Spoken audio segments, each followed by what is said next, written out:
উপনির্বাচনের ফলটা আমরা হেরেছি ঠিকই 26,500 ভোটে, কিন্তু এটা আমি তখনও বলেছি, আজও বলছি, আমাদের নৈতিক জয় ছিল। কারণ বিজেপির সঙ্গে তৃণমূল আঁতাত করেই বিজেপি তার প্রার্থী ঘোষণা করেও প্রত্যাহার করে নেয় এবং ভোটের দিন 91টা বুথ অ্যাবসলিউটলি ক্যাপচার করে।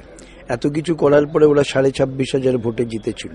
নির্বাচনী লড়াইটা রাজনৈতিক সংগ্রাম। আগামী ভারত কারা চালাবে, লোকসভা নির্বাচন তো, সেখানে খেলোয়াড় যারা খেলাধুলার জগতে প্রতিষ্ঠিত তারা নিশ্চিতভাবে, যারাই যে কোনো জীবনের যে কোনো ক্ষেত্রে যারা প্রতিষ্ঠিত, আমাদের সকলেরই তাদের প্রতি রিগার্ড আছে।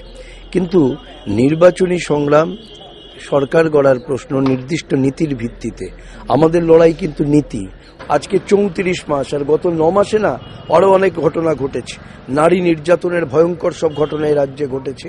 টেট পরীক্ষার মতো ভয়ঙ্কর ঘটনা, কেলেঙ্কারি, দুর্নীতির ঘটেছে। দুর্নীতির আরও কিছু, শিলিগুড়ি জলপাইগুড়ি ডেভেলপমেন্ট অথরিটি 150 কোটি টাকার দুর্নীতি, তারপরে ওই ট্রাইডেন্ট ল্যাম্প, আরও নতুন দুর্নীতি। লোকে তো এইটুকু আশা করে যে সাংসদ এলাকার সমস্যা নিয়ে সংসদে তিনি সরব হবেন।